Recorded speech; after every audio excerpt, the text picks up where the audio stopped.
Derechos Humanos de Cataluña y bueno, y de la OE, claro. También profesor titular de Derecho Internacional de la OE. Van a hablar David va a hablar del derecho a la salud en el Convenio Europeo y Silvina de salud, pobreza y vulnerabilidad. Tienen 20 minutos cada uno estrictamente. Vamos a ser entonces estrictos con los tiempos. Eso, 20 minutos, hacemos un turno de preguntas y después yo haré la relatoría de las comunicaciones que se han presentado para esta mesa del derecho a la salud, que se han presentado 6, y haré simplemente una indicación de los temas centrales del debate que se plantean en estas comunicaciones. O sea, de una manera breve, tipo 10 minutos o menos. Así que, bueno, no sé quién quiere hablar el primero. El señor. ¿La primera? Bueno, buenas tardes, bona tarda. 3 motivos de alegría de estar aquí. Primero, participar en un congreso del tiempo de los derechos siempre es motivo de alegría. Participar en un congreso con gente de filosofía y constitucional también es motivo de alegría porque no entiendo nada y ya estoy cansado de siempre ir a congresos internacionales. Y el tercer motivo, porque hacer una intervención de un intervenido también es motivo de alegría. Entonces, yo me centraré en el derecho a la salud, pero desde el ámbito del Convenio Europeo de Derechos Humanos. Sobre todo viendo, y más no tanto teórico, sino yendo más a la práctica y a la jurisprudencia del Tribunal Europeo de Derechos Humanos, que muchas veces olvidamos que existe, que se tiene que aplicar y que no tenemos por qué llegar a Estrasburgo para que se apliquen las decisiones del Tribunal Europeo de Derechos Humanos. Muchas veces olvidamos que el primer juez internacional es el juez interno, y así nos va, no solo en el ámbito del derecho a la salud, sino en muchos ámbitos que nos acabarán corrigiendo decisiones judiciales ante instancias internacionales. También teniendo en cuenta el tema de la jerarquía normativa, es decir, empecemos a ver que cuando tenemos que interpretar el derecho a la salud en nuestro ordenamiento jurídico interno, lo tenemos que adaptar a aquello que ya se ha pronunciado la jurisprudencia del Tribunal Europeo de Derechos Humanos. Temas que pueden salir a colación, y yo intentaré jugar con la jurisprudencia y ver algunos ámbitos, y ser telegráfico porque tampoco tendremos mucho tiempo, algunos ámbitos internos. Es decir, antes ha salido, pero muy brevemente, el Real Decreto del Partido Popular del año 2012 sobre excluir de la asistencia sanitaria a los inmigrantes irregulares, lamentablemente avalado por el Constitucional, que ya vemos la deriva que tiene últimamente. Nos lo acabarán corrigiendo en Estrasburgo y lo sabemos esto. Entonces, lo que tenemos que empezar a ver es exigir responsabilidades a los ámbitos internos. Sobre todo, empezar a plantearnos que si miramos el Convenio Europeo de Derechos Humanos, no reconoce, es decir, cuando se configura, cuando se elabora en el año 50 el Convenio Europeo de Derechos Humanos, no es un derecho reconocido en el Convenio Europeo de Derechos Humanos. Por lo tanto, lo que también nos tenemos que plantear es, ahí lo que ha hecho el Tribunal Europeo de Derechos Humanos es o crear derecho o extender el contenido jurídico de un derecho a intereses inicialmente no previstos. Yo me decanto más por la segunda opción, es decir, con los derechos que habían, básicamente derechos civiles y políticos, ver que implican cuestiones sociales y aplicar el concepto de obligaciones positivas. Entonces, lo que vemos es esto, sobre todo que derecho e imaginación no está reñido. Y muchas veces nos planteamos que son dos mundos apartes. No, a veces que hay una imaginación que es perversa, que también la estamos viendo últimamente, pero en cuanto a derechos humanos, lo que tenemos que pretender es esa interpretación teleológica, que sí que la ha elaborado el Tribunal Europeo de Derechos Humanos, teniendo en cuenta esta interpretación teleológica. ¿Cuál era la finalidad del convenio inicialmente, que básicamente reconocía derechos civiles y políticos? Garantizar los derechos de las personas. Entonces, lo que ha hecho es extender su competencia ratione materiae, jugando con derechos reconocidos a llegar a abordar el tema del derecho a la salud, mediante varias disposiciones. Yo creo que ya todo el mundo está familiarizado con esto, pero ver qué disposiciones se ha utilizado. El artículo 2, el derecho a la vida; el artículo 3, la prohibición de la tortura; el artículo 6, en algunos casos veremos el derecho a un juicio justo; el artículo 8, derecho a la vida privada y familiar; el artículo 10, derecho a la información; y luego 2 artículos instrumentales, como es el artículo 13, que es el derecho a un recurso efectivo, y el artículo 14, a no discriminación. Lo que ha hecho es, con estas disposiciones que sí están en el convenio, abarcar intereses inicialmente no previstos, que era la protección de la salud. Y por eso también lo que entiendo es que lo que estamos reivindicando aquí, y hablando del Tribunal Europeo de Derechos Humanos, es la exigibilidad de los derechos. Está muy bien el discurso teórico, el marco teórico, pero lo que interesa es acudir ante una instancia y que estos derechos sean efectivos. ¿Cómo lo ha hecho el Tribunal Europeo de Derechos Humanos? En dos ámbitos concretos. En varios ámbitos, pero dada el poco tiempo que tenemos, me centraré en dos ámbitos concretos y algunos casos que ha condenado y otros casos que no ha condenado. Porque a veces cuando hablamos del litigio estratégico es importante, y cuando se pierde un litigio estratégico lo que puedes hacer es abrir las puertas de un futuro, volver a plantear las demandas en el mismo sentido, y veremos que hay algún caso en esto. El Tribunal Europeo de Derechos Humanos, en temas de derecho a la salud, básicamente consolidadas hay dos líneas. Dos líneas, una es propiamente el derecho a la salud y otra segunda línea en cuanto a la protección del derecho a la salud de las personas privadas de libertad. Yo vería una tercera línea, que es el derecho a la vida o el tema de la terminación voluntaria con la vida, pero no hay una jurisprudencia consolidada en este sentido, por tanto no me pronunciaré sobre esto. Lo que sí voy a pronunciarme es sobre los dos ámbitos concretos, que es el derecho a la salud propiamente dicho. En este sentido, podemos ver 13 posibles ámbitos en los que se ha manifestado el Tribunal Europeo de Derechos Humanos, haciendo un análisis de su extensa jurisprudencia.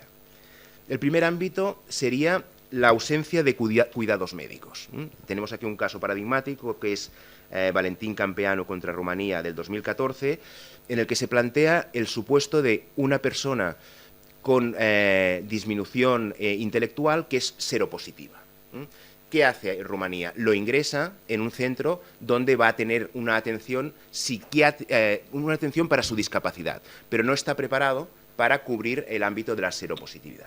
Entonces, como no le prestan la medicación necesaria, fallece, y la ONG que lo está atendiendo lo que plantea es la demanda. Plantea una demanda diciendo, oye, aquí hay un problema de que nos encontramos con que hay una falta de equipamientos hospitalarios para atender personas que tienen múltiples necesidades.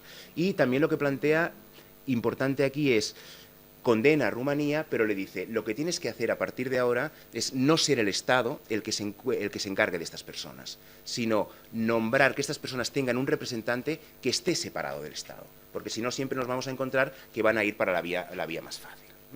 El segundo caso, y yo creo que es importante este, es el acceso a terapias o medicinas experimentales. Es decir, se plantea un caso en el que determinadas personas estaban pidiendo que les dieran un tratamiento que no estaba reconocido, sino que era de carácter experimental. En algunos estados sí que estaba aprobado, se les habían concedido, pero aún no había un consenso en Europa sobre la materia. ¿Qué es lo que dice el Tribunal Europeo? Cuando todo el mundo pensaba que a falta de consenso no admitirían la demanda, el Tribunal Europeo admite la demanda y dice, en el estadio actual no puedo condenar a ningún estado por falta de administrar un medicamento de carácter experimental. ¿Pero qué es esto? Que ya está abriendo la puerta para que en un futuro, comparativas, aunque no exista un consenso homogéneo, poder empezar a exigir a los estados que concedan estos tratamientos. Sé que estoy siendo telegráfico, pero luego me detendré en casos más concretos. El acceso a pacientes a su informe médico. Aquí hay un caso también sobre el tema de las esterilizaciones en Eslovaquia, en el que varias mujeres sospechaban que mientras habían estado internadas en una clínica las habían esterilizado en contra de su voluntad, y cuando quisieron acceder al expediente médico les negaron este acceso. Y por tanto demandan a Eslovaquia, es el caso KH y otros del 2009, por una falta de una violación del artículo 8 del Convenio Europeo de Derechos Humanos, que es el derecho a la vida privada y familiar, entendiendo que les habían negado la posibilidad de recurrir contra estas esterilizaciones. Ámbitos en los que sí que vale la pena detenerse y reflexionar mejor: la confidencialidad de informaciones personales relativas a la salud. Esta confidencialidad de estas informaciones, porque antes, cuando estábamos comiendo, lo estábamos hablando, que, por ejemplo, alumnos que nos vienen y nos traen, para justificar, si les exoneramos de algún examen, etcétera, nos traen el expediente médico de un tratamiento que están recibiendo. Problema, que ellos lo traigan y que nosotros lo pidamos, o que algunos profesores lo estén pidiendo. Entonces, lo que tenemos que plantearnos es esta confidencialidad de los informes personales, y en esto sí que se ha pronunciado el Tribunal Europeo de Derechos Humanos en tres ámbitos muy concretos. Uno, en una audiencia pública que se estaba celebrando, que no venía a cuento el exhibir documentos médicos sobre una persona que tenía trastornos psicológicos, se exhibió este documento, y lo que hizo el Tribunal Europeo de Derechos Humanos es condenar condenar porque hay una confidencialidad en cuanto a estos documentos. Incluso que estos documentos, otro caso, se están utilizando en procesos de divorcio. En procesos de divorcio está muy dado que una parte contra la otra alegue algún tipo de enfermedad y lo que haga es presentar esta documentación. El Tribunal Europeo de Derechos Humanos ya ha condenado por la presentación de esta documentación. Y el tercer ámbito es un caso muy concreto en el que en un parto asistieron estudiantes sin un consentimiento plenamente informado por parte de la parturienta. Y, por tanto, lo que tenemos muy claro es, estamos viendo que son derivas que estamos aceptando en nuestra práctica cotidiana y lo que tenemos que ver es exigir la confidencialidad en estos aspectos. Otro ámbito en el que se ha pronunciado es la difusión al público de informaciones de carácter médico. Y aquí tenemos la sentencia paradigmática que es Open Door y otros contra Irlanda. No sé si tenéis referencia a esta sentencia. Irlanda prohíbe el aborto en su territorio y lo que hace es, no puede prohibir que las mujeres irlandesas vayan a abortar fuera, pero lo que sí que hace es prohibir que las mujeres irlandesas reciban información sobre clínicas abortivas en el exterior. Entonces lo que dice, no, puedes prohibir, porque es una cuestión de orden público y soberanía nacional, el aborto en tu territorio. Lo que no puedes es censurar la información que llega a tu territorio sobre los centros donde puedas ir a abortar al exterior. Importante también porque crea a partir de esta sentencia el concepto de víctima potencial. Porque dicen, ¿quién puede ser? Y en este caso es condena por violación del artículo 10, el derecho a la libertad de expresión que implica el derecho a recibir información. ¿Quién puede denunciar a Irlanda por la negación de este derecho? Las mujeres embarazadas. No. Cualquier mujer susceptible de quedarse embarazada podría denunciar a Irlanda. Por lo tanto, lo que nos hace, y esto es a diferencia del sistema interamericano, que tú puedes denunciar conociendo una violación, el sistema europeo, el único que puede denunciar es la víctima. Entonces, crea este concepto de víctima potencial y yo creo que en derecho a la salud es importante. Es importante, ¿por qué? Porque no será solo con carácter sancionador, sino también podemos utilizarlo con carácter preventivo. El siguiente caso es discriminación fundada en el estado de salud. Bueno, también veamos la deriva que se ha producido en Europa, en la que muchos estados están negando permisos de residencia a personas seropositivas. Negar el permiso de residencia a personas seropositivas. ¿Qué es lo que implica? Implica una presunción de un comportamiento de riesgo y también implica una conducta de carácter claramente discriminatorio. El Tribunal Europeo de Derechos Humanos lo que ha utilizado en este sentido es condenar a los Estados no por violación del derecho a la vida privada y familiar, sino violación. A veces nos dicen que los internacionalistas no somos juristas. Bueno, pues sí que somos juristas. Violación del artículo 14, que no es un derecho autónomo, que es la prohibición de discriminación en relación con un artículo que sí que está garantizado, que es el artículo 8. Entonces lo que vemos es, en cuanto al derecho a la salud, ¿puedes prohibir entrar en tu territorio? Sí, pero lo que no puedes hacer es discriminar a un colectivo concreto por un tipo de enfermedad concreta. Siguiente ámbito en el que se ha manifestado es en la exposición de peligros medioambientales. Y aquí hay tres sentencias importantes que me gustaría destacar. Una es por exposiciones a gases tóxicos de la Armada Británica. Otra sentencia es por el amianto en industria naval en Malta. Y la última es por descompresión rápida en temas de submarinistas en Noruega. Y lo que ha dicho es, aquí se está produciendo claramente una violación del derecho a la vida privada y familiar y a la intimidad, porque a estas personas en ningún momento se les informó de las consecuencias que tendrían y esto ha acabado perjudicando a su ámbito familiar. ¿Por qué?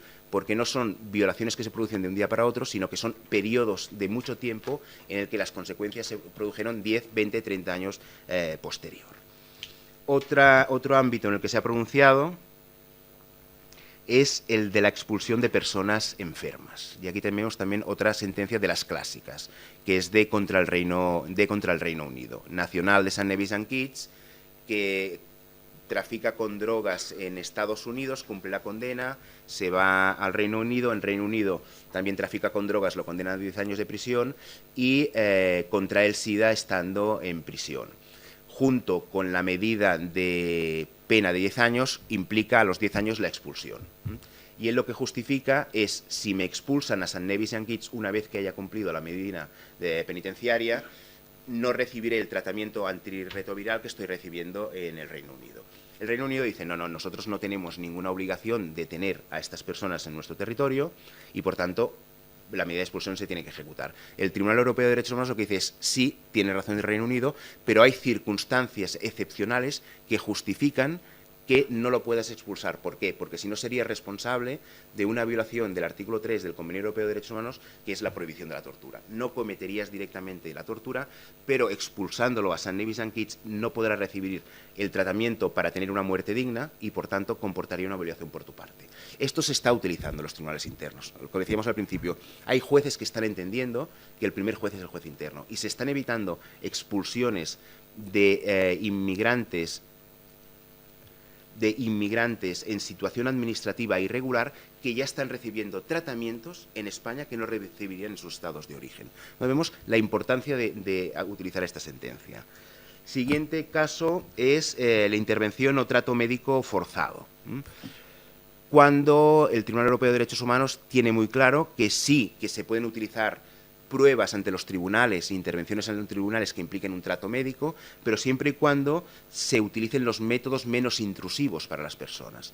Es decir, aquellas personas que están siendo detenidas en los aeropuertos y que llevan sustancias estupefacientes que se las han tragado, en Alemania lo que hacían era forzar el vómito de estas sustancias.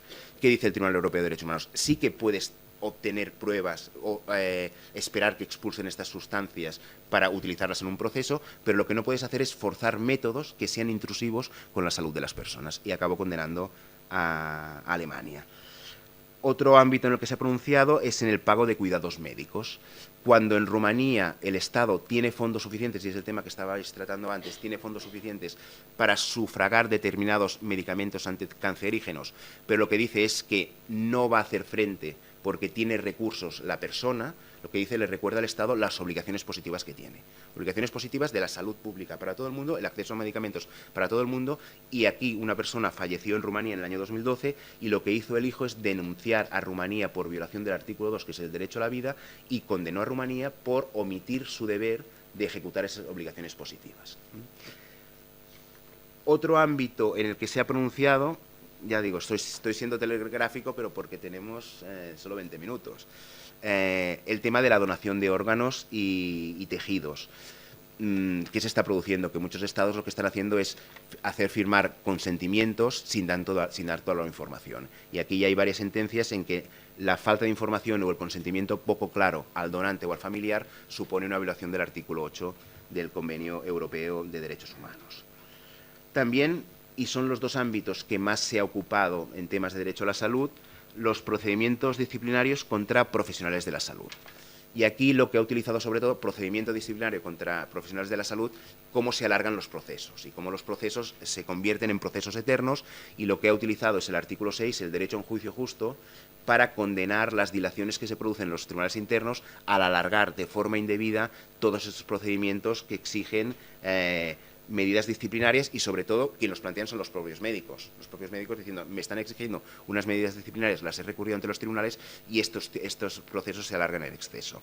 Y el último caso sobre derecho a la salud son la responsabilidad de los profesionales de la salud. Y aquí lo que hace es el tema de las malas praxis. Temas de las malas praxis, por ejemplo, suministro de medicamentos a personas alérgicas, no consultar los antecedentes médicos de los pacientes, muerte de mujer embarazada porque no se tuvo en cuenta su condición de un traslado de una clínica pública a una clínica privada, las infecciones en transfusiones sanguíneas de VIH, etcétera, etcétera, etcétera. Por tanto, lo que vemos es que en este ámbito concreto del derecho a la salud, en 13 aspectos que en 1950 ni se pensaban y que los Estados no quisieron incluir en el Convenio Europeo de Derechos Humanos. Somos conscientes que en el 50, cuando los Estados elaboran el Convenio Europeo de Derechos Humanos, querían reconocer aquellos derechos que estaban consolidados en los ordenamientos públicos del Club de las Democracias Europeas, por tanto, civiles y políticos.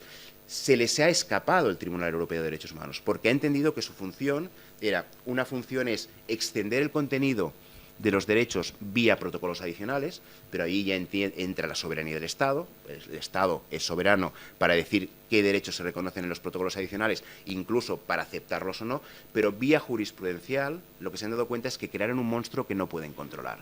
Y por eso hay ahora algunos movimientos en Europa diciendo que vamos a hacer como Venezuela, que se retiró de la Corte Interamericana y se está proponiendo en Europa, o si no, acortar los términos. Pero vemos que sí que en este ámbito lo ha consolidado. En otro ámbito que lo ha consolidado es en los derechos de las personas privadas de libertad. Y aquí lo ha hecho en 8 aspectos concretos. Uno es en cuanto a la asistencia médica a detenidos que sufren determinadas patologías. Por ejemplo, 4 casos concretos. Uno contra el Reino Unido, cuando lo que hacía era llevar a hospitales o hospitales penitenciarios o hospitales públicos a personas presas que iban a recibir quimioterapia, pero llevarlos como en manilla, esposados, incluso en algún caso recibieron la quimioterapia esposados. Y por lo tanto lo que hace es decir, bueno, es que son personas que están cumpliendo una medida penitenciaria, pero están recibiendo una asistencia médica. También en temas de falta de atención, en temas visuales, en temas odontológicos, y sobre todo lo que ha insistido es que empecemos a plantearnos que hay patologías que son incompatibles con la vida carcelaria. Y empecemos a reflexionar en nuestro ámbito. Muchas veces pensamos en las prisiones de América Latina, no, pensemos en las prisiones españolas. ¿Cuánta gente se encuentra en prisiones con patologías que son incompatibles con estar en la vida carcelaria? Y utilicemos la jurisprudencia para rectificar estas situaciones. Otro ámbito es el trato de las personas mayores, trato de detenidas personas mayores. Y os voy a poner el ejemplo más extremo. El ejemplo más extremo es un caso contra Letonia, Fartus contra Letonia, que es una persona condenada por crimen de lesa humanidad porque participó en las masacres de Stalin en los años 40, etcétera, etcétera, fue condenado. Una persona con 84 años que está en prisión y parapléjico e inválido. Y por el peligro social que se creó y sobre todo por la repercusión de la sentencia, continúa estando en prisión. ¿Qué hace el Tribunal Europeo de Derechos Humanos? No entro a valorar los motivos de la prisión, pero entiendo que una persona con 84 años no tiene que estar en un centro carcelario. Y porque no está adaptado para estas situaciones. El siguiente supuesto son el trato de las personas con discapacidad. Trato de las personas con discapacidad. Veamos que nuestras prisiones no están adaptadas para esto. No están adaptadas. Y empecemos a denunciar esta situación. Nuestras prisiones ni las comisarías. Caso más extremo.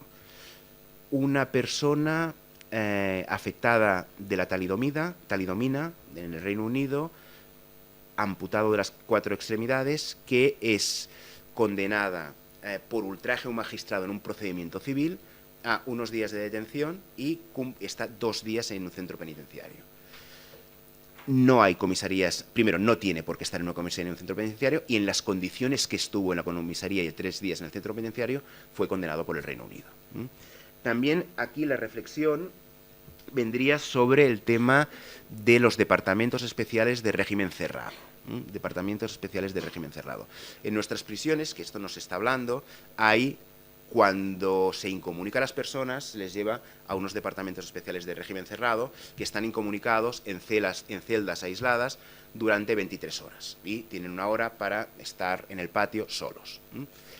En estas celdas aisladas son celdas de una persona.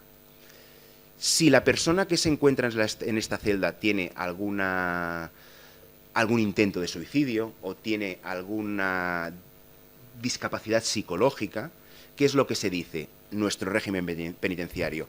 Vamos a ponerlo en celdas de 2 personas.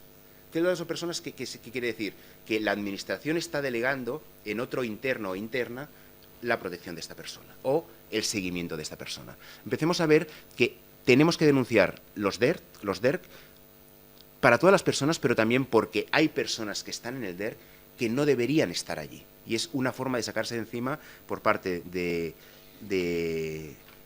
régimen penitenciario español, pero ya también, como tenemos aún hasta el momento esta competencia, el régimen penitenciario en Cataluña, las están llevando a los DER. Otro ámbito, me quedan 3 minutos, ¿no? Otro ámbito son el del trato de los detenidos toxicómanos, es decir, bueno, como muchas veces no se ofrecen las terapias sustitutivas y hay una falta de sustancias alternativas, o como a los politoxicómanos no se les trata la enfermedad de forma debida en los centros penitenciarios. Y un ámbito que me interesa insistir también es la insuficiencia de alimentación a los detenidos. Y aquí hay una sentencia que yo creo que podemos utilizar y se debe utilizar ante los tribunales internos, que me parece muy interesante, que también es contra Letonia, en el año 2006, cuando un preso preventivo iba a ser conducido para declarar ante el juez y no le dan la alimentación necesaria, es decir, cambian la alimentación que ofrecen en prisión y dicen, no, es que cuando hacemos la conducción de los presos preventivos a la declaración ante el juez, no les damos la comida porque por horarios no se la podemos dar. ¿Qué hace el Tribunal Europeo de Derechos Humanos? Y analiza, es la situación más radical para un preso preventivo es ir a declarar ante el juez porque está jugando todo el proceso. Y no recibir la alimentación suficiente puede condicionar todo el proceso y puede condicionar incluso su estado en la declaración. Esto nos lo encontramos aquí, pero nos lo encontramos también en cualquier comisaría en el Estado español. Cualquier comisaría que detiene a una persona, le dan un sándwichito, si le dan alguna cosa, y luego lo llevan ante el juez. Lo llevan ante el juez sin cubrir un aspecto fundamental, que es la alimentación vinculada con el derecho a la salud. ¿No? Creo que es importante porque también lo podríamos utilizar. Y 2 casos para finalizar es la vigilancia de la correspondencia médica en centros penitenciarios. No tienen por qué tener acceso a esta correspondencia. También nos podemos plantear el caso de cuando, vinculado, que yo creo que esto contra el Estado español llegará ante el Tribunal Europeo de Derechos Humanos, el protocolo de Estambul, o cuando una persona es detenida y se la lleva a un centro médico, no tiene que estar en presencia de fuerzas y cuerpos de seguridad del Estado, está en presencia de cuerpos de seguridad del Estado, por tanto ya incumple normativas en estos aspectos, o incluso cuando el parte médico, bien hecho, el médico no se lo tiene que dar a la policía, sino tiene que directamente enviarlo a Fiscalía. ¿Qué nos encontramos? Que están haciendo presiones fuerzas y cuerpos de seguridad del Estado para recibir el parte médico y ser ellos los que los trasladen a Fiscalía. Tenemos que decir que no, que hay sentencias del Tribunal Europeo que lo prohíben. Y último caso, que este tiene más competencia Carlos, porque lo ha trabajado en un artículo reciente, es el tema del tabaquismo pasivo en centros de detención. Ya hay algunos casos en los que lo que se está planteando es... hay centros de detención que permiten fumar y otros no son para fumadores, pero lo que no se puede hacer es poner en la misma celda o en el mismo módulo personas fumadoras y personas no fumadoras. Parece una tontería, pero esto sí que ha llegado al Tribunal Europeo de Derechos Humanos y el Tribunal Europeo de Derechos Humanos se ha pronunciado diciendo que esto es una vulneración del derecho a la salud por las consecuencias que puede tener. Entonces, en definitiva, lo que vemos es que de la nada, de un derecho que no existía, que no estaba reconocido en el Convenio Europeo de Derechos Humanos, el Tribunal Europeo de Derechos Humanos ha explorado 2 vías. 2 vías, una propiamente el derecho a la salud y luego con referente a un colectivo que está sufriendo una situación especialmente de vulnerabilidad y que esto afecta a su derecho a la salud. Y yo lo dejaría aquí. Cumplido perfectamente. 19:20. 20 minutos exactos. O sea, muy bien, muchas gracias. Silvina. Bueno, hola a todas y todos. Ya al final de la nochecita. Yo lo que venía a hablar era sobre, bueno, gracias por haberme invitado y todo esto. Estoy muy contenta de estar aquí, aparte con semejante compañía, David y María Eugenia, y bueno, y con todos los amigos y que están aquí. Le agradezco a los que no se han ido y nos han esperado hasta el final, aunque sé que la noche está mucho más bonita que estar aquí dentro. ¿Por qué o de qué vengo a hablar? Esencialmente voy a hablar de pobreza, salud y vulnerabilidad estructural. Está vinculado a lo que ya nos contó un poco Laura y lo que nos contó Carlos, pero intentaré rescatar especialmente aquellos elementos que no se han dicho o desde alguna óptica un poco distinta. ¿De qué hablamos cuando hablamos de salud en escenarios de pobreza y desigualdad? Yo creo que hay algunos números, aparte de los que mostró Carlos ahí con el mapa, yo creo que hay algunas cosas cuando pensamos en las desigualdades en salud que creo que no acabamos de redimensionar de manera distinta, de manera realmente profunda, lo que significa que haya 30 años de diferencia o que puede existir 30 años de diferencia en la expectativa de vida según el sitio donde se ha nacido. 30 años es mucho tiempo. 30 años la diferencia en expectativa de vida que hay entre los países con expectativa de vida más alta, como Hong Kong, Japón, Italia, Singapur, Suiza, pero también España, Islandia, Australia, Suecia, Francia, Canadá, República de Corea, Nueva Zelanda y Chile. Esos son los países que tienen más de 82 años de esperanza de vida. Y luego tenemos los países que tienen menos de 50 años de expectativa de vida. Y ahí encontramos a Suazilandia, Lesoto, pero entre 50 y 51, que es un límite ahí muy... Todavía tenemos algunos más. Sierra Leona, República Centroafricana, que es hoy el país más pobre del mundo, con índice de desarrollo humano más bajo del mundo. Chad y Costa de Marfil, 51 años de expectativa de vida. Y con una diferencia de casi 20 años de expectativa de vida, los que tienen menos de 60 años, entre 50 y 60, Angola, Nigeria, Camerún, Zimbabue, Uganda, Benín, Mali, República Democrática del Congo, Guinea-Bissau, Mozambique, Sudán del Sur, Guinea, Burundi, Burkina Faso y Sudáfrica. Son millones de seres humanos. Y otro dato que resulta, o a mí me resulta completamente escalofriante, es la cantidad de mujeres que mueren por cada 100.000 niños nacidos vivos, que es un dato que utiliza el Programa de Naciones Unidas, estos datos son del Programa de Naciones Unidas para el Desarrollo, para hacer de manera más bestia lo que impacta la desigualdad económica y la pobreza en la salud de las personas. Y sé que los números son apenas un dato, y los números suelen ser todavía mucho más anecdóticos de lo que la realidad es, pero ya estos números nos dicen demasiado de la desigualdad y cómo impacta esa desigualdad en la calidad de vida, en este caso de las mujeres, vinculado a la salud reproductiva, que es como se mide de manera más importante los índices de salud en las mujeres. Y para tener un dato de, bueno, ¿y qué cantidad de mujeres se mueren en Finlandia, Islandia, Noruega, España, Suiza, Grecia, República Checa, Japón, Polonia? O sea, ¿qué cantidad de personas se mueren, para hacernos una idea, en los lugares con índice de desarrollo humano alto o muy alto y donde menos cantidad de mujeres se mueren por cada 100.000 niños nacidos vivos? Estamos hablando de entre 4 y 5 mujeres. En esos países, que es donde menos mujeres se mueren por cada 100.000 niños nacidos vivos, estamos hablando de 4 o 5 mujeres. Dentro de los países con índice de desarrollo humano muy alto, un país que sobresale drásticamente es mi país. Argentina tiene 52 mujeres muertas por cada 100.000 niños nacidos vivos.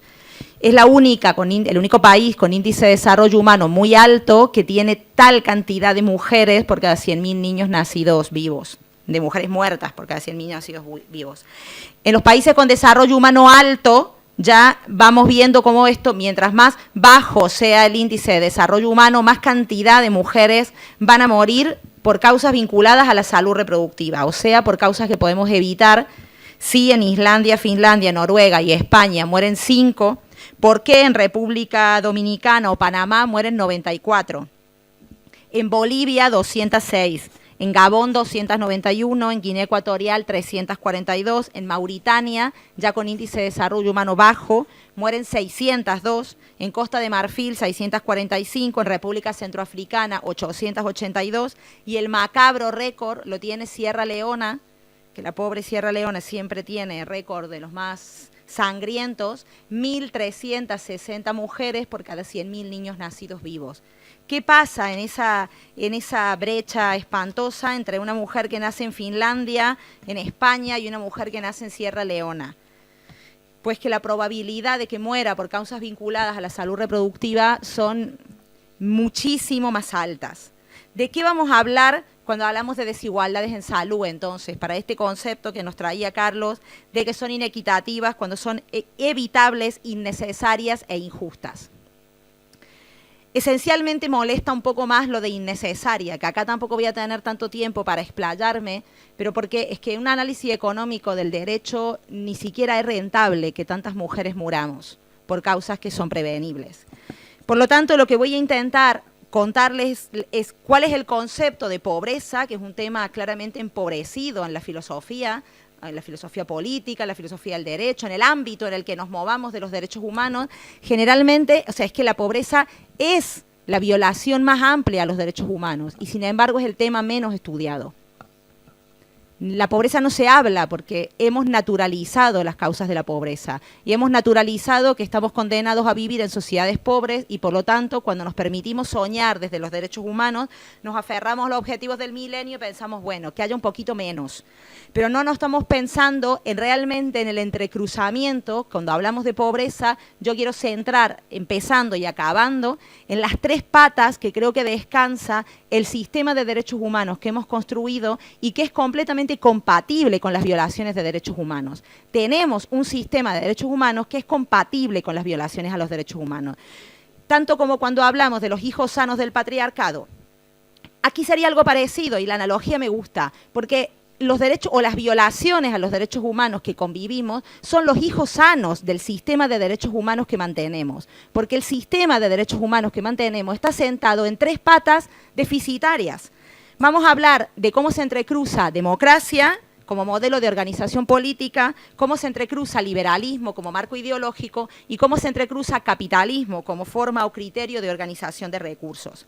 Entonces, de alguna manera, ¿qué es la pobreza o de qué estamos hablando cuando hablamos de pobreza? El concepto de pobreza es muy amplio, implica muchas variantes y como ahora no hay demasiado tiempo, pero generalmente, por ejemplo, si tomamos el concepto clásico, Naciones Unidas, habla de pobreza como una condición humana que se caracteriza por la privación continua o crónica de recursos, opciones, capacidades, seguridad y poder necesarios para disfrutar de un nivel de vida adecuado y de los derechos civiles, culturales, económicos, políticos y sociales. La pobreza implica claramente privación de recursos materiales y servicios básicos. Eso no le cabe duda a nadie, pero lo importante, la paradoja, que vuelvo a lo que planteé antes, es que cómo la pobreza o cómo existen en escenarios de pobreza, escenarios compatibles con el respeto a los derechos humanos. Vemos en nuestro entorno estados de derecho claramente sólidos, claramente estables, con un gran respaldo a los derechos humanos, o vemos las discusiones de la Asamblea General de Naciones Unidas, ese órgano legislativo, medio ejecutivo y medio paná, porque está ahí, se reúnen, discuten sobre derechos humanos y discuten un montón si es necesario condenar que la gente se muera de hambre o si es necesario condenar que la gente sea torturada. Produce bastante, es que nos hemos acostumbrado y hemos naturalizado mucho ese discurso y no estamos, generalmente no estamos muy acostumbrados a la mirada perpleja del otro que no se dedica a los derechos humanos y que nos mira realmente como si fuéramos imbéciles. Porque cuando explicamos cómo funciona esto y nos dicen, pero es que hace falta que se reúnan en la Asamblea General de Naciones Unidas un montón de gente a discutir que está mal que la gente se muera de hambre. Es necesario que lo digamos. Es necesario que en los casos que contó David, es necesario que alguien le diga a alguien, mire, es que si te faltan las 2 piernas y los 2 brazos, es necesario que estés ahí tirado en una celda. ¿Es necesario? Pues sí. Es necesario, nos hemos vuelto así de elucubradores y es necesario que sigamos exponiendo aquellas cosas que parecen obvias. Por eso cuando hablamos de pobreza, claro que hablamos de gente que tiene poco, de un montón de cosas que resultan importantes, pero lo relevante no es lo poco que tengamos, sino lo insuficiente que resulten para el desarrollo de nuestras capacidades humanas básicas. Por eso no hablamos claramente de tener poco, sino de la incapacidad para conseguir bienestar precisamente con aquello que tenemos, que puede ser una determinada cantidad de recursos que no resulte adecuado para el desarrollo de mis capacidades humanas básicas. Por eso esas formas objetivas que tenemos para medir la pobreza en realidad miden bastante poco y miden bastante nada. Esa forma de medir la pobreza que todavía seguimos utilizando en informes del Banco Mundial, del Fondo Monetario Internacional, ese Fondo Monetario Internacional, ese organismo tan filantrópico con la preocupación por los derechos humanos, incluso en el Programa de Naciones Unidas para los Derechos Humanos, es el único que desde el año 2010, no hace 20 años, desde el año 2010 solo ha sensibilizado un poco más la medida, la forma de medir la pobreza y las desigualdades económicas para intentar entender que no importa tanto lo poco que se tenga, sino lo insuficiente que eso resulte. Por ejemplo, había un autor que a mí me gustaba mucho, Gerald Cohen, que decía que hablaba de la igualdad en el acceso a las ventajas sociales. Lo que se priva desde la pobreza es acceder a las ventajas sociales que el resto de personas disfrutamos, porque la pobreza es un concepto relativo. Mientras más tengamos, pensando en la satisfacción de las necesidades básicas, más alto debería ser el nivel en el que debemos subir la conceptualización de pobreza. Y piensen que esto es un elemento muy importante porque aún en la medición de la pobreza en España seguimos utilizando medidas generales para entender la pobreza, los mismos que utilizamos en África, donde tenemos un sistema todavía, pese a que intentan recortarlo, de estado social bastante sólido. ¿Y de dónde viene la idea de la pobreza? Todavía, dentro de las cosas que hay que seguir explicando que la pobreza no tiene nada que ver con la escasez de recursos. Por más que algunos jefes de gobierno españoles, especialmente el penúltimo, se enmarcaran en decir y en recortar derechos sociales porque había poco dinero. Esa idea de la escasez de recursos resulta insultante. Resulta insultante porque la escasez de recursos solo sería al menos un elemento a tener en cuenta si la pobreza fuera generalizada. Pero en contextos y en escenarios de desigualdad económica, la escasez de recursos no dice nada. Y luego habría otro elemento. Si fuera verdad que existe escasez de recursos, todavía nos falta, a eso que nos gusta tanto a los filósofos, justificar moralmente por qué algunos tenemos que tener nuestras necesidades básicas satisfechas y otros no.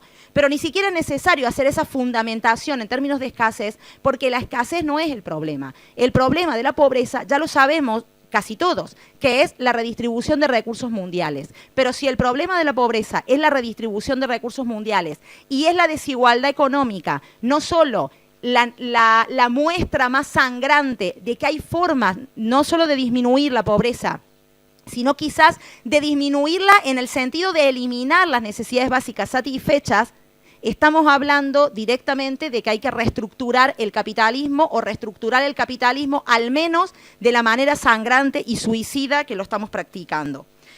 Por eso que vincular pobreza con desigualdad económica es obligado, de lógica obligada, porque es la desigualdad económica la que nos muestra en ese esquema mundial, cuando empezamos a analizar cada uno de los países y cuál es la redistribución interna de la riqueza, nos muestra de manera clara, no solo que mientras más pobre se vive en un país, menos posibilidades voy a tener de obtener recursos para la satisfacción de mis necesidades básicas, sino otra cosa que es mucho más gravosa, que mientras más desigualitario sea el país, incluso puedo tener menos probabilidades de obtener recursos para la satisfacción de necesidades que en un país que sea más estructuralmente pobre.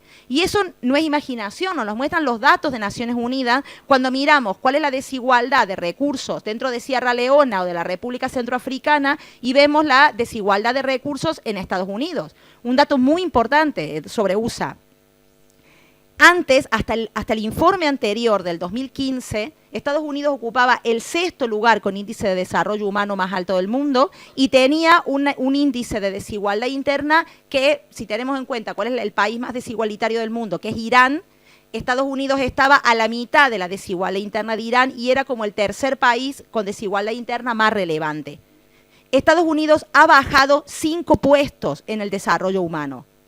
Y eso no los cuentan, no nos lo cuentan aquellos políticos que pretenden hacernos creer que el objetivo que tenemos que mirar es algunos países estrictamente y estructuralmente neoliberales en la organización de los recursos. Estados Unidos ha bajado 5 puestos y no fue noticia. El problema de la pobreza, entonces, es un problema de distribución de recursos mundiales, no solamente de recursos regionales, de distribución de recursos mundiales. No hay demasiado tiempo, pero la forma en la que entendemos los procesos de globalización y de reparto de los dividendos mundiales, aparte de la memoria histórica, en la forma en la que hemos reestructurado los países y el colonialismo y las deudas históricas que tenemos con algunos continentes completos, como por ejemplo Europa, con América Latina y con África, obligan a que la distribución de recursos no sea necesariamente o solo pensando en términos regionales, sino en términos estrictamente mundiales. Y hay muchos autores de filosofía analítica que se encargan de mostrar con argumentos analíticos lógicos que el sistema mundo es mucho más racional a la hora de redistribuir los recursos que el sistema regional, a la vez que es mucho más justo. Cuando hablamos de qué es la desigualdad económica, claro que cuando hablamos de desigualdad económica diferenciamos hacemos una distinción entre diferencia y desigualdad y, por supuesto, la diferenciación social como connatural a los seres humanos y es la desigualdad social la que es connatural. Pero a mí me interesa resaltar en este análisis de los condicionantes sociales de la salud y cómo se vincula salud con pobreza, que entiendo yo, al menos en mi concepción, que es la desigualdad económica la que más impacta en el resto de desigualdades.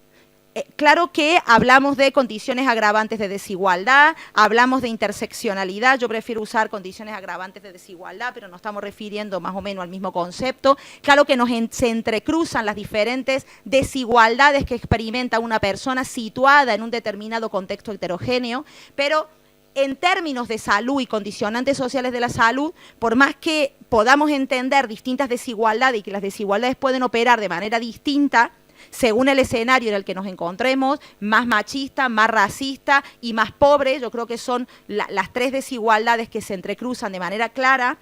Yo veo que hay una profundización mayor en la desigualdad económica y en cómo impacta la desigualdad económica en ahondar los condicionantes sociales de la salud para provocar eso que ya se ha dicho aquí varias veces el día de hoy, en que la pobreza enferma y mata.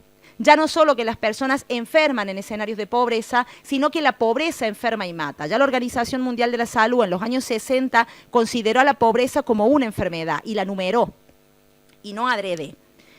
Por lo tanto, otro elemento importante dentro de los que quiero mencionar aquí es qué entendemos cuando hablamos de pobreza en relación a la vulnerabilidad. Decimos que la pobreza, como una consecuencia directa de la desigualdad económica, altera y provoca mayor vulnerabilidad en las personas. Y aunque en el lenguaje ordinario del idioma español utilizamos una persona que es pobre o una persona que es vulnerable, estrictamente entiendo que hay una diferencia entre el ser y el estar que es muy importante remarcar cuando hablamos de pobreza y de vulnerabilidad. Si hablamos de que una persona es pobre o una persona es vulnerable, ligamos la vulnerabilidad y la pobreza a un rasgo identitario. Si es un rasgo identitario, lo ligamos a una cuestión de merecimiento, algo que a los liberales les encanta, y vinculado a la responsabilidad individual y, por supuesto, al inmovilismo. Hemos naturalizado la pobreza, la gente es pobre.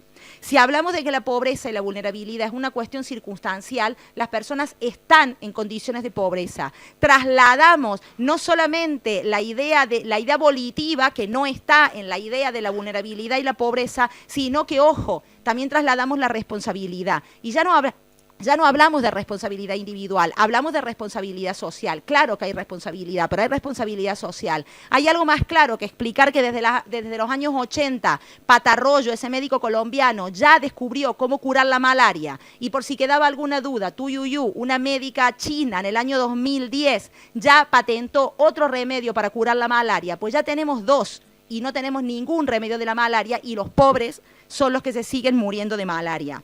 Por lo tanto, esta vulnerabilidad socioestructural es muy importante remarcar y yo creo que es la clave para hablar de por qué las personas que viven en condición o en situación de pobreza enferman y mueren por estar en condiciones de pobreza. Ya no porque aquella enfermedad que experimentan tienen menos redes sociales, menos recursos para hacer frente y hasta en los países, todavía en España no tenemos esa diferencia, pero muy pronto la vamos a tener si seguimos haciendo recortes en políticas públicas en salud, vamos a tener hospitales para pobres y hospitales para ricos. Cualquiera que hayamos venido o vivido fuera de Europa, sabemos lo que eso significa. No importa el dinero que tengas, tu salud siempre va a ser un negocio y siempre va a tener un precio. Por lo tanto, solo un segundo. ¿Cómo hacer compatible liberalismo y democracia? Creo que no hay, antes lo hablábamos en la comida con David, creo que es la vejez que me está haciendo volverme un poco más sensata o menos utópica. Ya he abandonado el espíritu revolucionario, ahora solo pido que seamos sistémicos, o sea, cumplamos los derechos. Ya no hace falta ni pedir demasiado, que hay una constitución, pues la cumplamos. Tenemos una constitución, por ejemplo la española, mediocre en términos de derechos sociales. Bueno, pero hagámoslo jugar con la mediocridad que tiene, que ya es bastante. Cumplamos las reglas, porque no hay algo tan sistémico que pedir que se cumpla una constitución que ya reconoce derechos sociales, económicos y culturales, que ya reconocemos en el derecho internacional derechos sociales, económicos y culturales. Dejemos de hablar de derechos de prestación y derechos de abstención. Los derechos individuales, civiles y políticos parasitan de los derechos sociales, económicos y culturales. No hay nadie que ejerza el derecho al voto si está muerto. Eso que parece de lógica no está de lógica cuando hacemos recortes. Es necesario darle la vuelta al sistema de derechos humanos como un calcetín. Tenemos de una buena vez por todas que empezar a justificar derechos humanos desde las necesidades básicas, o al menos lo que no podemos es tener un sistema de derechos humanos que le dé la espalda a las necesidades básicas. Tenemos que dar la vuelta y establecer de alguna manera una conexión mucho más importante, metodológica y conceptual entre los distintos derechos. Yo creo que es posible, pero lo tenemos que hacer sin hipocresías, sin vaguedades y rápido. Gracias.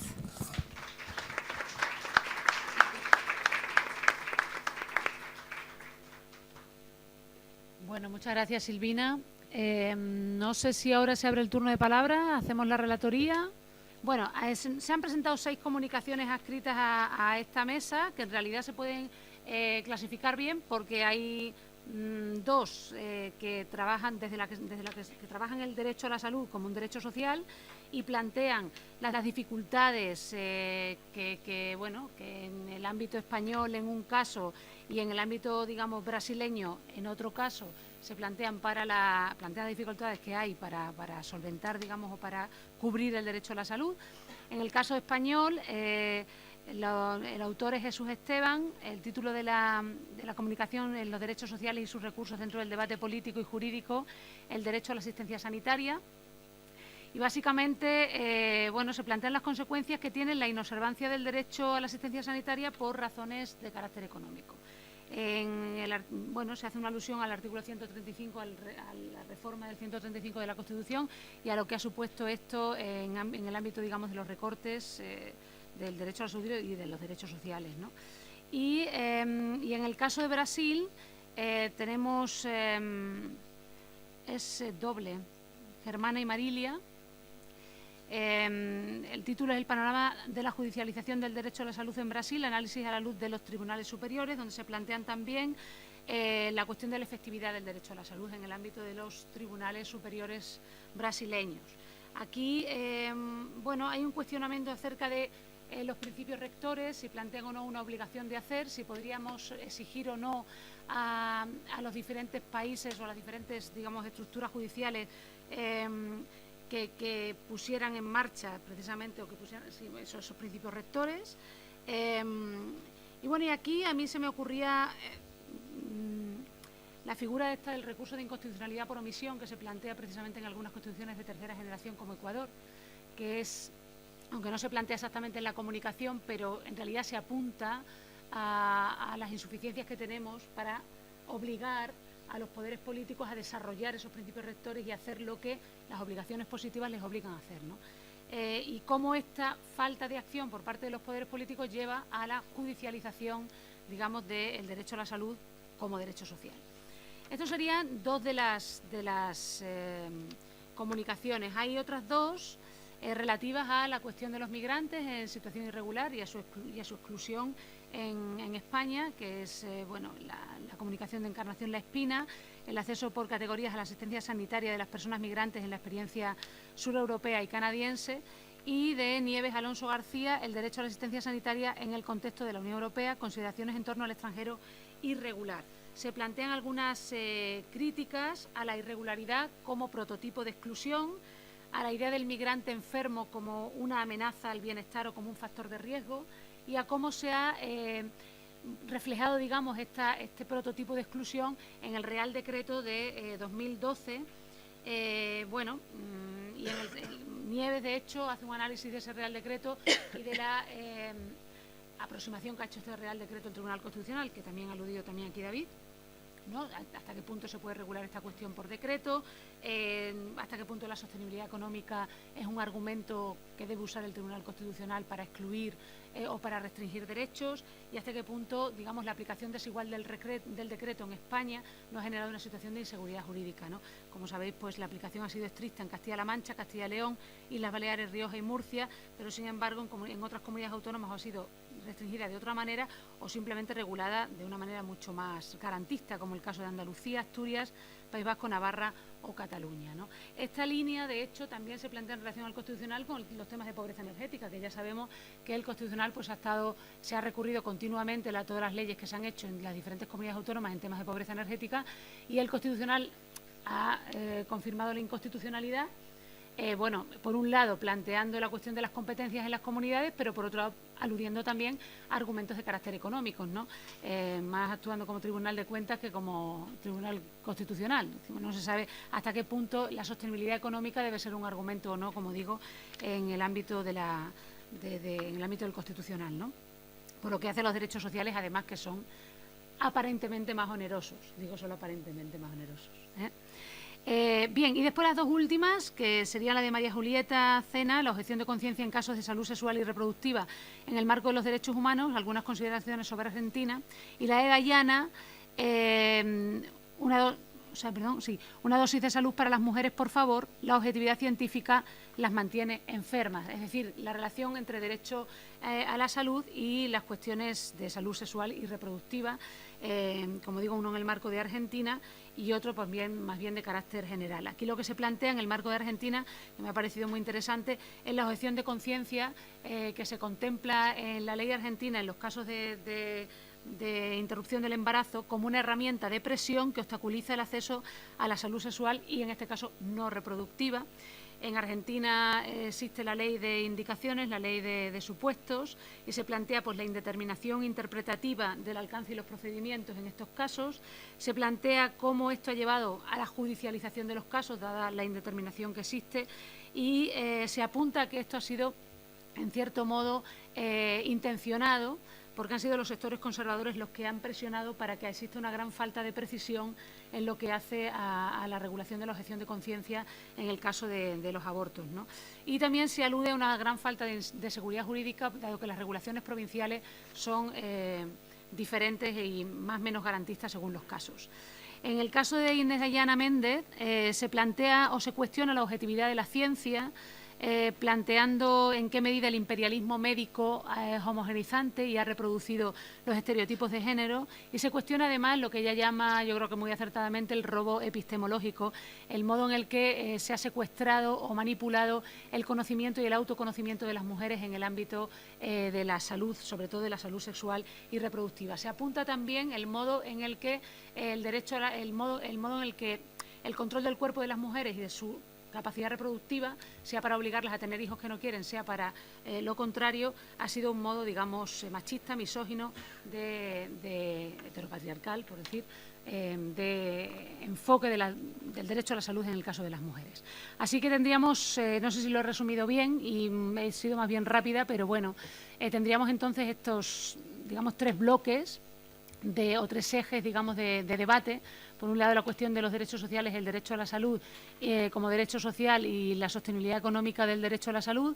Por otro lado, la cuestión, digamos, del derecho a la salud y la salud reproductiva, el derecho a la salud y la salud sexual y reproductiva. Y por otro lado, la cuestión de los migrantes irregulares y su exclusión en el ámbito español del derecho a la asistencia sanitaria. Este sería más o menos el resumen. De todas maneras, lo he hecho muy rápido y planteando solamente 4 cuestiones en cada caso, pero las personas que están aquí y han presentado comunicación, si quieren decir alguna cosilla en relación a sus comunicaciones, si no he hecho un resumen adecuado. No, ha hecho un resumen estupendo. Lo que pasa es que, claro, Un poco rápido. Es verdad que quería sí, es verdad que quería hacer, bueno, no le he basado concretamente en el artículo 136. No, he dicho que se aludía al 135. Se aludía dice un poco, hace un trabajo muy, yo creo que es muy bueno sobre lo que es la crisis, ¿no? la crisis económica desde el punto de vista del derecho administrativo. Pero de todas maneras, sí estoy de acuerdo de que hay un concepto que yo hace años escribí, que era el concepto de sostenibilidad, no por los recortes, sino que hablar en un sistema, yo no me manifiesto como contra el sistema, pero sí que bueno, pues Tony Judd hace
social, es decir, como afiliados a la seguridad social, que se hacía, en vez de con ese concepto que yo me parece mucho más amplio, el concepto de ciudadanía sanitaria. Pero bueno, de todas maneras, yo creo que hay que hablar, y yo que lo estoy retocando ahora me he dado cuenta que tiene bastantes defectos, hablaría más de un arreglo comunicativo, de otra manera de Javier más, del sistema sanitario. No creo que haya que olvidar que tenemos el mejor sistema sanitario del mundo, que es el español, y soy un ferviente defensor de este sistema sanitario. Pues nada, muchas gracias.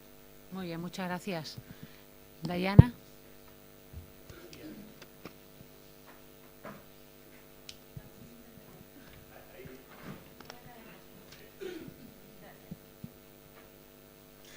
Bueno, brevemente, para hacer algunos apuntes sobre la comunicación que elaboré, efectivamente lo que he pretendido es como hacer un cuestionamiento al conocimiento científico que siempre se muestra como tan objetivo, nos lo han vendido tan transparente, tan liberado de cualquier ideología y subjetividad, pero que en realidad a partir de él se han construido los discursos de normalidad que han dejado por fuera a muchos colectivos a personas con discapacidad, a personas con identidades sexuales no normativas, a las mujeres, y en este caso pues me centré en las mujeres. Y como ese conocimiento científico, esa objetividad, pues desde siempre nos ha considerado inferiores. Desde que Aristóteles decía que las mujeres eran vasijas vacías solo para que allí procrearan el verdadero dador de la creación, que era de la creación, de la fecundación, que era el hombre, y desde todas las teorías del origen, desde Darwin, que también nos creía sumamente inferiores, pero que además este conocimiento científico irradia sobre la salud, sobre la medicina, y que paradójicamente las precursoras de la medicina y del arte de curar y de sanar pues han sido las mujeres, las parteras, las curanderas, las miles y miles que fueran quemadas en la hoguera por ser consideradas brujas, y que paradójicamente eran las que asistían al pueblo pobre y que no tenían otra forma de acceder a nada que los curara, y que paradójicamente también fue luego el padre de la medicina moderna, Paracelso, quien en sus últimos días dijo todo lo que sé sobre medicina se lo debo a las mujeres, a las brujas, a las que fueron quemadas. Pero bueno, el patrón de medida se ha seguido considerando para la salud, ha sido el patrón eminentemente masculino, y eso explica que las enfermedades cardiovasculares se agudicen cuando los cuerpos son femeninos, porque las causas, por ejemplo, para las enfermedades cardiovasculares, un infarto, las causas, dicen los médicos, no son las típicas del infarto para las mujeres, pues porque claro, las causas típicas son las masculinas, ¿no? Y han sido excluidas sistemáticamente de los estudios científicos, incluso la aspirina nunca se estudió por muchísimos años sobre los cuerpos femeninos, y así sistemáticamente. Nuestra sexualidad se ha estudiado solamente para servicio de las farmacéuticas, y bueno, es necesario finalmente entender que este conocimiento no tiene nada de objetivo y que ha sido elaborado dentro de una sociedad, de un contexto cultural que está absolutamente condicionado por toda esa exclusión histórica a la que se le ha condenado a las mujeres, y que ello ha impactado definitivamente en la salud, en la vida, en los cuerpos de las mujeres, y que es necesario ser conscientes de esto y realizar una ruptura definitiva. Muchas gracias. No sé si hay alguien más que haya presentado comunicación. Pues en ese caso pasamos a las preguntas. ¿No había alguna pregunta, Silvia? Sí, Laura tenía. Ah. Sí, ya sí, ahora abrimos el debate. Muchas gracias, David, y muchas gracias, Silvina, por las intervenciones muy bien presentadas, muy bien así estructuradas. Una curiosidad para David. David, cuando hablas de los derechos de las personas privadas de la libertad, lo estás interpretando en sentido amplio, ¿no? O sea, todas las personas bajo custodia del Estado, porque hay algunas, ¿no?, que no son, o sea, típicamente privadas de libertad, pero que están bajo la custodia del Estado. Entonces, y ahí también, como están bajo el control del Estado, las obligaciones referidas al derecho a la salud son bien robustas. ¿no? Me parece, si es una lectura que hago correcta de la jurisprudencia del Tribunal Europeo de Derechos Humanos. Entonces ahí me parece que este caso, que siempre me olvido el nombre, contra Rumania, de este niño que ingresa a un hospital público y que después es olvidado. Es decir, el primero que citaste, Chapanú, Sí, contra Valentín, Rumania, sí. contra ¿cómo? Valentín Chapanú contra Rumanía. Ese también, Campaneau Campaneau contra Rumanía. contra Rumanía. Yo creo que ese lo pondría, porque es alguien que está bajo la custodia del Estado en todos sus, si mal no recuerdo, entra en un establecimiento público, Sí. ¿no? Y es olvidado. Sí, sí, sí. Es olvidado totalmente, porque, bien, esa ahora sería la pregunta para... Y la otra pregunta es, porque es interesante la narrativa porque empezaste desde el contenido de los derechos. ¿Cambia si nos centramos en los colectivos, como los colectivos que típicamente están en una situación de desigualdad hacia el acceso a la salud? Por ejemplo, pueblo gitanos dicen acá, Sí, Roma sí. y Sinti, Sí, o ¿no? gitanos, Roma y se Sinti o entiende, sí. gitanos. Después el otro sería mujeres, niños y niñas, y había uno que era interesante que decías y que me lo olvidé. No, personas con discapacidad, esa. Y entonces, si eso es así, si personas con discapacidad, entonces esta clasificación se amplía mucho más, ¿no? Me acuerdo un caso últimamente que lo leí por ahí, vos me decís, de una señora que estaba totalmente postrada en su casa en Inglaterra y que estaba recibiendo antes una asistencia estatal para las noches, porque la señora no podía acudir a los sanitarios sola, y entonces ahora por los recortes le dijeron, en vez de la asistencia de una persona, te vamos a dar pañales. Entonces ahí entramos por autonomía de la persona con discapacidad y entonces cambia, o sea, se amplía tu clasificación. Y para Silvina, la verdad que me convenciste ya, yo te voto. Y ahora te hago la pregunta, ¿cómo estás pensando por el lado de las obligaciones? ¿Cómo encaja en tu esquema todos estos nuevos desarrollos que se están dando dentro de las discusiones en derechos humanos, que son las obligaciones extraterritoriales de los estados en materia de derecho a la salud? Porque hay muchas cosas que los estados hacen en sus territorios o que podrían hacer en sus territorios para prevenir que generalmente son multinacionales que tienen su sede central en ese territorio, no cometan violaciones importantes a los derechos humanos. Acá hay un informe de la Comisión Interamericana de Derechos Humanos del año 2015 sobre industrias extractivistas en las Américas respecto de las violaciones a comunidades afrodescendientes e indígenas. Y entonces especialmente trabaja las obligaciones estatales. Por supuesto, esto no implica que se desliguen los estados, pero también tiene en cuenta que hay estados que la capacidad de muchos estados está debilitada, ¿no? Por la presión que hacen otros estados. Lo llama algo así como diplomacia económica, ¿no? Se está pensando en Canadá y en Brasil. Entonces se está pensando cuáles serían las obligaciones de estos estados para prevenir, ¿no? Cuando ve el riesgo, para prevenir que estas empresas cometan lo que hacen en Guatemala, en diferentes estados de las Américas, y esto a mí me parece interesante que vos digas mundial, no solo regional. Pero bueno, empezamos por acá porque esa es una ventana de oportunidad, como los tiene agarrados a Brasil y a Canadá dentro del sistema, aunque Canadá no haya ratificado la convención, sí es parte del sistema interamericano, por lo menos con la declaración, entonces empieza por ahí.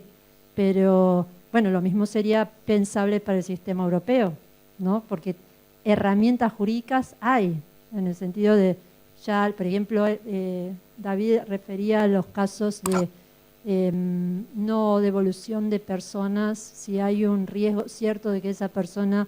y eso ya eso tiene un poco de la lógica de lo extraterritorial, porque en realidad está en forma preventiva, no lo devuelve a su estado para que no, para evitar una violación. ¿Se entiende la lógica? Entonces, ¿cómo estamos pensando esto, Silvina?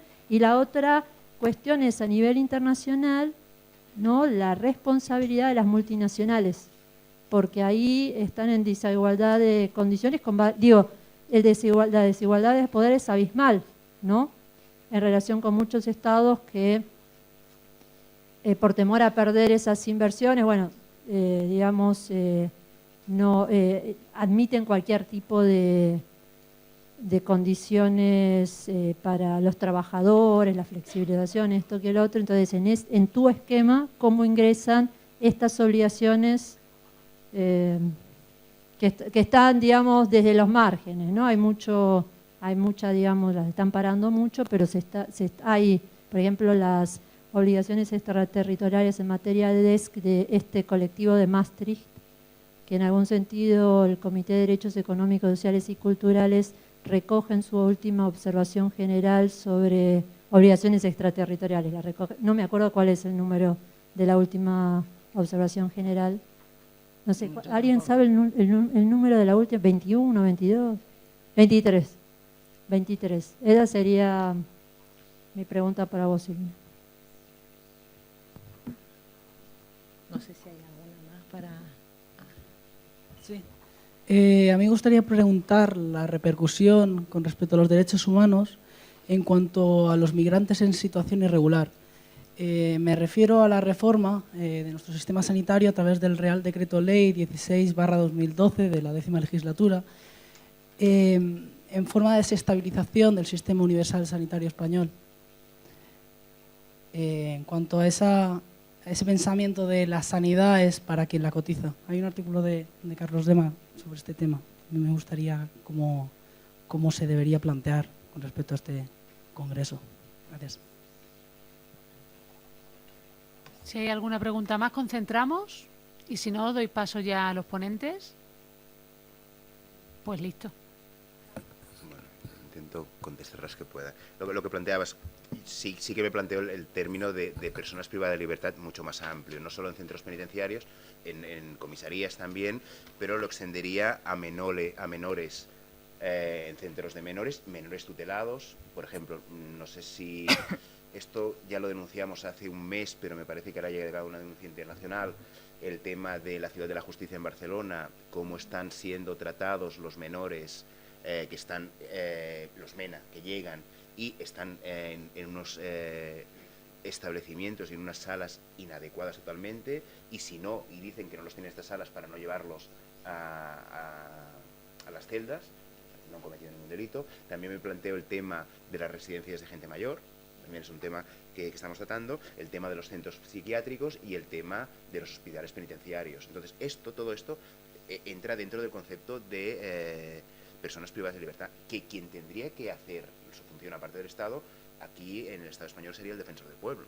El defensor del pueblo, que muchas veces no llega, es decir, se plantea solo el tema de los centros penitenciarios y ya está. En lo que planteabas tú del caso de Rumanía, es importante porque en el artículo, cuando dicta sentencia, condena por violación del artículo 2, también por artículo 13 no recurso efectivo, pero cuando va al artículo 46, que es la ejecución, lo que le dice a Rumanía es que lo que no puede hacer, y por eso me parece que lo menciona muy de pasada, lo que no puede hacer es no designar a alguien responsable de estas personas que han sido abandonadas, a alguien que no forme parte del aparato estatal. ¿Por qué? Porque Rumanía tenía este problema. ¿Ha sido abandonada por quién? Por el Estado. Por el Estado, que tiene que representar y buscar que esta persona pueda recibir un tratamiento, ya sea para su discapacidad o para la seropositividad. Entonces, y es importante porque en el ámbito de la ejecución obliga a Rumanía a establecer esta medida. Lo que planteabas tú de... Sí que es verdad, lo que tendríamos que extenderlo es a más, no solo a centros, personas privadas de libertad, pero ya cuando desarrolla el concepto de derecho a la salud, no solo en el ámbito penitenciario, lo relaciona, lo extiende a todo. Y ahí la importancia de extenderlo, y lo vinculo con lo que tú decías antes, la importancia del artículo 1 del Convenio Europeo de Derechos Humanos, que muchas veces no hemos prestado atención. Las altas partes contratantes garantizan estos derechos a todas las personas bajo su jurisdicción. Es decir, si España quiere negar la asistencia sanitaria a las personas en situación administrativa irregular, que lo haga, pero que denuncie el Convenio Europeo de Derechos Humanos. ¿Por qué? Porque estando ratificado el Convenio Europeo de Derechos Humanos y aplicable en España, es para todas las personas bajo su jurisdicción, ya sean inmigrantes irregulares, gitanos, mujeres, niños, etcétera, etcétera. Por lo tanto, y también lo que nos planteamos muchas veces, que en derechos humanos hemos separado de forma muy radical lo público y lo privado. Tú decías, sí, tenía una asistencia sanitaria en casa y ahora le dicen que le van a dar pañales. Pero lo que tenemos que ver es que esta asistencia sanitaria, aunque fuera en casa, era una obligación por parte del Estado. Y lo que no puede hacer obligación positiva es omitir su obligación de prestar y continuando prestando esta asistencia más allá de los recursos disponibles. Porque es decir, lo que no podemos hacer, y vinculando con lo que decía Silvina, es los derechos humanos no se implantan en función del coste, sino en función de las necesidades. Tenemos que saber que estamos cuantificando y, desgraciadamente, sí que es verdad que tenemos el mejor sistema sanitario posible, pero lo que hemos es mercantilizado muchos de estos derechos y lo que tenemos que hacer es revertir la situación. Y por lo que tú, me parece que he contestado la pregunta que tú decías del Real Decreto del año 2012, es que va en contra de los acuerdos que España ha firmado internacionalmente. Va en contra de esto, va en contra de las devoluciones en caliente, ya hemos sufrido el palo de las devoluciones en caliente y lo hemos estado denunciando. Entonces lo que vemos es que nos vendrá también una sentencia condenatoria del Tribunal Europeo de Derechos Humanos sobre la aplicación del Real Decreto del año 2012. Y por lo que decías de las obligaciones extraterritoriales, solo apuntar una cosa. A mí me parece importante la sentencia del Tribunal Europeo de Derechos Humanos de julio del 2011 que condena al Reino Unido por violaciones de los derechos humanos que se produjeron en Irak. Y ahí se debate si es aplicación extraterritorial, y hay una opinión disidente de un juez que dice no. Todo el mundo apunta sobre la aplicación extraterritorial y dice no, es funcional. Funcional, ¿por qué? Lo que abre la puerta es decir, ahora he condenado porque se produjeron ahí violaciones, artículo 2, derecho a la vida, prohibición de la tortura, pero abre la puerta en esta aplicación extraterritorial no solo por derecho a la vida y prohibición de la tortura, sino vinculándolo con derechos económicos, sociales y culturales. Que no lo veremos enseguida, pero bueno, las opiniones disidentes lo que abren la puerta es a posibles interpretaciones, y ahora tenemos muy clara la extensión extraterritorial del Convenio Europeo en derechos civiles y políticos. Veremos si en esta extensión de la competencia y relación en materia con derechos sociales no nos vamos a encontrar, y esto será la gran aportación del Tribunal Europeo de Derechos Humanos y un poco suplirá las carencias que tenemos que no tenéis en el ámbito interamericano. ¿Por qué? Porque aquí cuando vamos a derechos sociales básicamente vamos a la Carta Europea y se excluyó de la interpretación del Tribunal Europeo. Bueno, yo un poco juntando las preguntas, creo que respecto a las obligaciones extraterritoriales, bueno, yo solo para completar, hacer una cosita de David, es la idea de que lo que tenemos que empezar a pensar o a exigir es la disminución de la hipocresía jurídica, social y hasta filosófica que rodea no solamente el sistema actual de derechos humanos, sino también las actuales democracias, uniones de estados, Unión Europea. Creo que Finlandia es un país muy verde dentro de sus fronteras, pero tiene papelera afuera. Canadá es preciosa, pero le encantan las esmeraldas de Colombia y se la roba como puede. Y España comercia con armas de una manera, al menos para los expertos en comercio de armas, de una manera bastante criticable. Yo creo que lo que es la hipocresía que de alguna manera se conjuga con lo que son las deudas históricas que Europa y América del Norte tiene o debería tener con América del Sur y con África, y a la vez con la hipocresía general y por otro lado con un capitalismo completamente insostenible, un capitalismo que se maneja con claves bastante absurdas, porque hay muchos estudios desde el análisis económico del derecho y de muchos estudios económicos con bases súper sólidas, unos informes colgados en un montón de datos oficiales, en el cual es mucho más barato prevenir que curar. No siempre, pero generalmente es mejor prevenir que curar. Y cómo la salud preventiva ayuda no solo a disminuir los gastos en salud, siempre la salud entendida como una inversión y no como un gasto, como una inversión social, sino también impacta en el sistema productivo. Entonces hay varios estudios que intentan analizar cómo la mayor cantidad de años que las personas están en el sistema educativo formal, que en los países con índice de desarrollo humano más alto del mundo son alrededor de 15, mientras que los países con índice de desarrollo humano más bajo del mundo es alrededor de 2. Entonces, si no tenés personas que estén dentro del sistema educativo formal, a la vez con unos niveles de salud muy desmejorables, con una expectativa de vida de 50 años en vez de 80, el impacto en el sistema productivo, incluso en el sistema productivo capitalista, es un impacto ineficiente. Por eso ningún marxista, Amartya Sen dice que si olvidamos, el economista, director del Banco Mundial, Premio Nobel de Economía, si olvidamos el impacto de la eficacia social en la eficacia económica, lo que estamos haciendo es teniendo un sistema que resulte incluso ineficaz económicamente. O sea, renuncio a medir la vida en términos económicos, pero es que aunque la pongamos en términos económicos, impacta mejor en el sistema productivo, prevenir las enfermedades, tener un sistema de salud adecuado, educar y tener a la sociedad en paz social. Impacta incluso en el sistema educativo. Yo no, digo en el sistema productivo. Yo claro que el sistema de salud español está muy bien, pero no es el mejor del mundo. No es el mejor del mundo, lamentablemente. Y aquí pueden consultar el libro de Carlos Lemas, que lo analiza fantásticamente.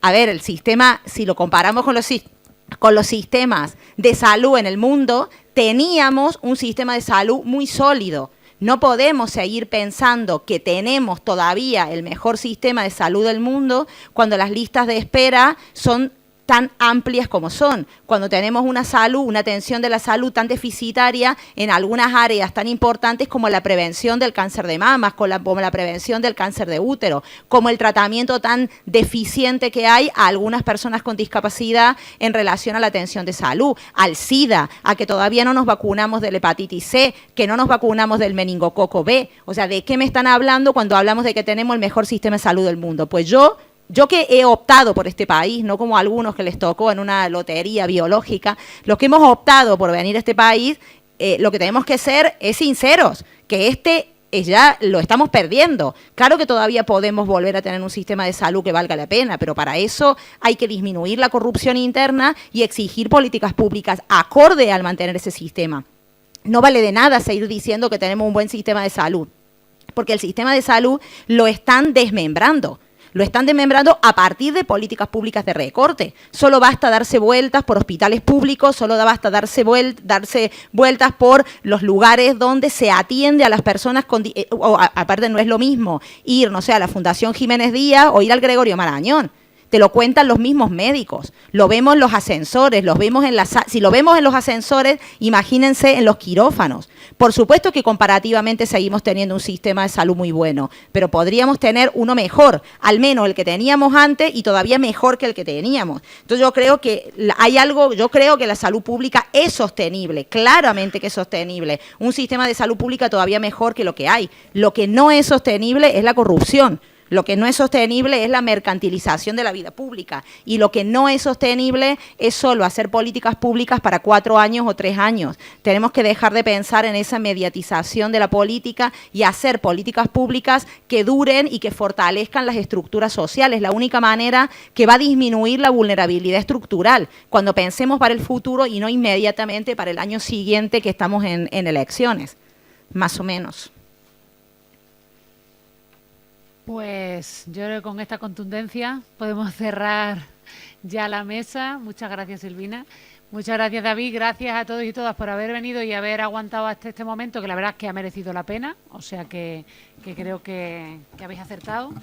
Y nos vemos mañana entonces, ¿no? ¿A qué hora empieza? 9:30. 9:30. Pues venga, hasta las 9:30 de mañana.